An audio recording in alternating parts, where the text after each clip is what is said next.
El hombre que no teme a la verdad no tiene nada que temer de las mentiras.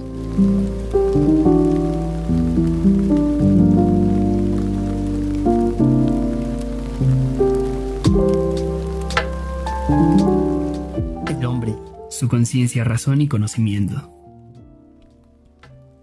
El hombre es una combinación de materias que le permiten existir objetiva y una abstracción compuesta de conciencia, razón y conocimiento que le genera una infinidad de sensaciones, ideas y concepciones. A su vez, la conciencia nos permite pensar sobre algo objetivo o abstracto, tanto a priori como a posteriori, pero es la razón la que encuentra la verdad, ciencia, y se convierte en conocimiento. Podemos afirmar que la transformación de la naturaleza para volverla provechosa de un objeto en particular o lo que fuere, tiene un valor positivo, como por ejemplo el estudio científico sobre el bosón de Higgs, en el que se trata de explicar la razón de la existencia de la masa en las partículas elementales. ¿Dónde está el problema? En la concepción de la utilidad social que busca el provecho económico, porque el sistema social, legal, económico, cultural, religioso o intelectual lo obliga. La sociedad está compuesta de individuos que son los que distorsionan esta realidad, pero solo a medida de sus relaciones y necesidades creadas en sus interrelaciones, por lo que usan su conciencia, razón y conocimiento para fines distintos a lo manifestado. No obstante, si se lograse estimular esta tríada con efectividad, tanto el hombre como la sociedad podrían ser reeducados en una concepción más espiritual, aunque sus frutos no serían de inmediato.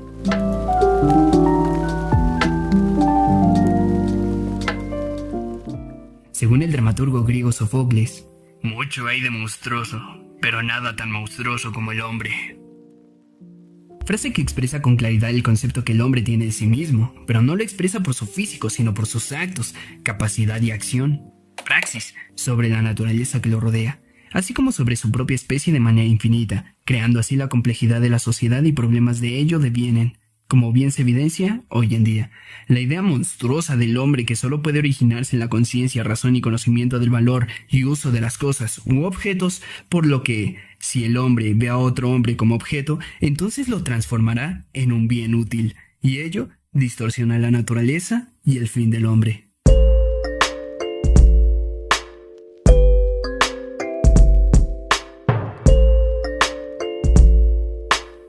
El hombre poseedor de conciencia, razón, conocimiento, en consecuencia creador, perfeccionista y transformador, actúa con demencia razonable sobre el mundo y su raza. ¿Acaso será por rechazo una época más romántica, espiritual, idealista, o es su afán por dominar y conocer sus secretos de la naturaleza? Quizás por independizarse de Dios, o simplemente es la manifestación imperfecta de su esencia espiritual al actuar a través del cuerpo físico que le da una visión borrosa de la realidad y de sus fines existenciales. Para Thomas Hobbes, los hombres no tienen un interés directo por la compañía de sus semejantes, sino solo en cuanto los puede someter. Los tres motores de la discordia entre los humanos son la competencia, que provoca la agresión por la ganancia, la desconfianza, que hace que los hombres se ataquen para alcanzar la seguridad, y la vanagloria, que los enemista por rivalidades de reputación. Son abstractos y devienen de lo que el ser puede conocer a través de los juicios a priori, pero también de los juicios prácticos pero relacionados de manera directa con la conciencia, razón y conocimiento innatos en el hombre. Referente a la razón, José Ortega y Gasset manifiestan que la razón es solo una forma y función de la vida. La razón pura tiene que ceder su imperio a la razón vital, en la que aquella se localiza y adquiera movilidad y fuerza de transformación. Ortega y Gasset no perciben la vida del hombre sin razón, porque ésta le da movimiento y de ella parten todas las percepciones reales que luego las transformará.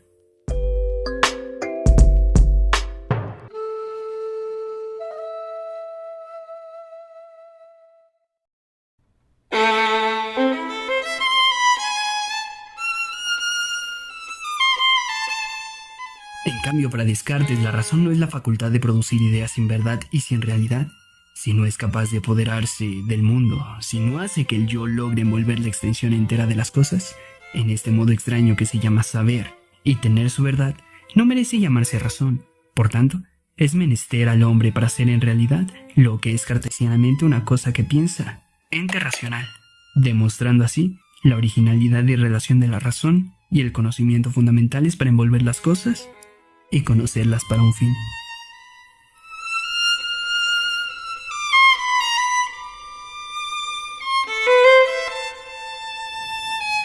A su vez, Kant distingue tres modos de saber: la sensibilidad, el entendimiento discursivo y la razón. A la razón, Kant le añade el adjetivo pura, razón pura. Es el que se mueve sobre principios a priori, independientemente de la experiencia. El saber es el objeto conocido y ello solo puede ser posible a través de la razón, la sensibilidad y el entendimiento, pero también describirá su utilidad y aplicabilidad del objeto, y ahí puede haber distorsión. Esa estimulación perceptual que nos dice que las cosas y los conocimientos son válidos y son demostrables, experimentables, estimula al máximo el conocimiento de los lados físicos del hombre y las cosas con fines productivas, basadas en las ideas ilustrativas que nos estimulan a buscar la felicidad del hombre en la tierra, a través del uso de la naturaleza, pero ha llevado una concepción utilitaria del hombre, y las cosas soslayando la perfectibilidad de la razón y la conciencia, pues está siendo neutra y puede ser usada erróneamente.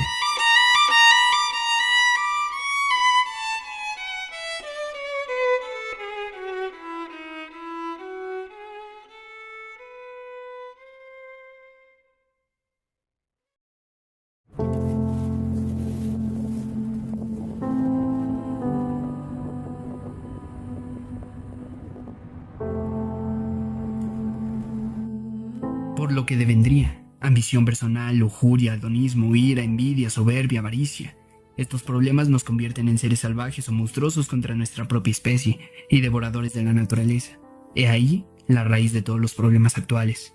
Sobre este punto, Marías, 1996, refiere que la ilustración es la escasa medida en la que la filosofía se preocupa más de las cuestiones del conocimiento que de la metafísica y sigue los caminos empiristas, extremándolos hasta el sensualismo absoluto.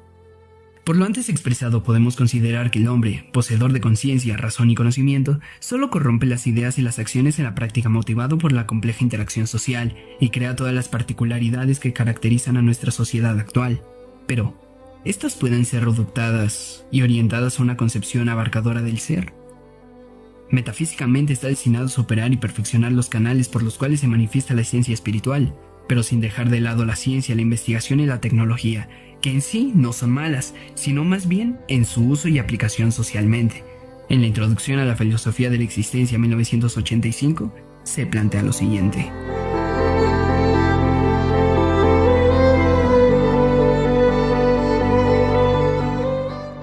El conocimiento científico es un conocimiento de un mundo objetivado, pero tal objetivación es una reducción. El objeto es descompuesto y analizado a fin de ver qué es lo que puede esconder detrás de él. Y al efectuar esta operación se pierde de vista la totalidad del sujeto y objeto, que no es en sí misma ni sujeto ni objeto, sino el ser que todo lo abarca. En este sentido, considérese los siguientes argumentos.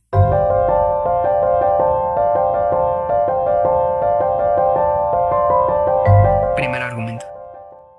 La ciencia no podrá desarrollar o formar un hombre abarcador, es decir, con una conciencia general del mundo y de su propio ser, porque en cuanto investiga algo particular ya se perdió la totalidad del ser. Por ejemplo, si estudiamos el corazón humano, centramos nuestra investigación en su función, su importancia, sus enfermedades, pero ello solo es parte de un todo, el ser. Así la educación que recibimos es parte de la formación científica, y por consiguiente se centra en las particularidades y no abarcando todo, ni siquiera de las cosas. En consecuencia, los métodos científicos no pueden servir de mucho para generar al hombre consciente de sí, por lo que se debe recurrir a la filosofía, una disciplina nueva que permita abordar el hombre de manera total. Segundo argumento. La conciencia es un saber, un conocimiento que es inseparable del hombre. Originalmente, era la capacidad innata que poseía el hombre para captar de modo directo e intuitivo algún hecho o fenómeno. Ser consciente es vivir la particularidad de nuestra propia experiencia, que debe ser aprovechada para conocer su propia existencia y la relación que existe entre el mundo y nosotros mismos. La conciencia produce ideas que, al ser analizadas, permiten descubrir los aspectos formales y constitutivos de la esencia estructural de los objetos, que bien podríamos dirigirlos al ser. Referente a la consecuencia, Jasper indica: lo abarcador que yo soy y que somos nosotros se llama conciencia en general. Tercer argumento. La razón solo clasifica, organiza y defiende. Es la conciencia misma de la naturaleza intelectual, por consiguiente, debe demostrar su poder por la capacidad para liberarse de toda clase de reglas a la que nos ha condicionado la experiencia y la contradicción. En consecuencia, se utilizará para fomentar un desarrollo del ser humano, en la esencia espiritual de su ser y de su acción sobre la naturaleza para su perfección interna. Obviamente, la naturaleza perfecta de su conciencia, razón e inteligencia no puede ser perfectible, pero sí consciente de su acción sobre el mundo y los demás con quienes interactúa. Cuarto argumento. La inteligencia es un desdoblamiento de la conciencia, al igual que la intuición, a través de la reflexión y a partir de la percepción sensible, que unido al análisis y a la ciencia puede controlar la naturaleza, pero reflexivamente puede usarse para crear mecanismos que, filosóficamente, reviertan el concepto del hombre actual, timado por el externo, y vierte su quehacer a lo interno y global del ser. Quinto argumento. Si el hombre ha enfocado su desarrollo a lo externo, apariencia, usando la naturaleza, la ciencia o la tecnología con resultados no dignos del ser humano, su capacidad creadora e intelectual, educada adecuadamente, puede superar esa pesada cadena y devolverle su verdadero camino, que es el desarrollo de su propia esencia, la armonía entre lo material y lo inmaterial de su ser, y su vez, con lo que lo rodea. Sexto argumento. La confusión del hombre lo vuelve miserable, cruel e irracional en sus actos, pero ello no es natural, es solo un estado normal al que se le puede superar, y la educación es el camino más inmediato para ello. Séptimo argumento. La conciencia, razón y conocimiento dividen del hombre como sujeto, pero a su vez son objeto para transformar la realidad material, convirtiéndose en instrumentos productibles. Genera confusión y crea la realidad de la vida y del hombre actual, y no es sujeto del ser para transformar el objeto, hombre, es decir, se esclarece la función del hombre en la tierra. Como se ha expuesto, los hombres somos creación natural perfecta, compuestos de dos esencias, el lado físico, órganos que trabajan como un sistema y que necesitan a su vez combustible orgánico para funcionar, pero también poseemos la conciencia, razón e inteligencia, que devendrían del lado inmaterial perfecto en su creación, pero imperfecto en la acción. Al igual que el lado material, y este lo alimentamos con ciencia y conocimiento, que nos convierten en irracionales e inconscientes de nuestra naturaleza y trascendencia cósmica. Bergson, Kant, Jasper, Hobbes y Ortega abordan de manera particular las ideas de conciencia, razón e inteligencia, pero no se deduce con claridad en sus raciocinios la magnitud creadora o destructora inherentes que éstas poseen, sobre todo neutras en su existencia, pero potenciales para quienes las usan desde la concepción utilitaria de las cosas y con fines productivos. Todo ser humano las posee, y están tan concebidas para servir de herramientas utilizables para producir, y aunque aparentemente sencillas, crean en su uso infinidad de problemas sociales que, siendo sus efectos materiales, trastocan el espíritu humano deshumanizándolo. De ahí que Jasper aluda a que solo el hombre hay presencia, proximidad, claridad, vida. Solo en el hombre, y a través del hombre, todo aquello que para nosotros es posible, se convierte en real. Abriendo la potencial existencia de una vía posible para reeducar al hombre desde un modo del ser abarcador y autoconsciente, que solo podrá alcanzar su trascendencia si usa su libertad.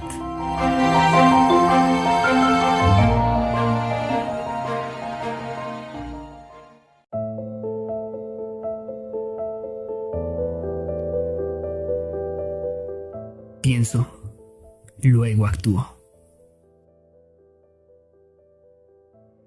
La conciencia. El ser humano es consciente de sí, de su entorno y, más importante, de sus actos. El discernimiento sobre nuestras acciones nos ha permitido lograr grandes avances tanto científicos, intelectuales y artísticos. Estar consciente de lo que sucede en nuestro entorno y en nuestro interior nos ayudará a tomar mejores decisiones, el cómo se aborda un problema y qué también se resuelve. Podemos ver nubladas nuestra toma de decisiones por falta de conocimiento, concentración o razón. Nuestro aspecto a fallar es inevitable. Algún día pasará, más seguido de lo que estamos dispuestos a admitir. Lo importante es aprender del error en conciencia, identificar en qué se ha fallado, solucionarlo y volver a intentar en conciencia. Utiliza tu conocimiento y razón para ayudar a los demás, pero sin olvidar ayudarte a ti mismo. Tu capacidad analítica y aprendizaje no son cualquier cosa, son herramientas muy poderosas. Aprende a utilizarlas a tu favor.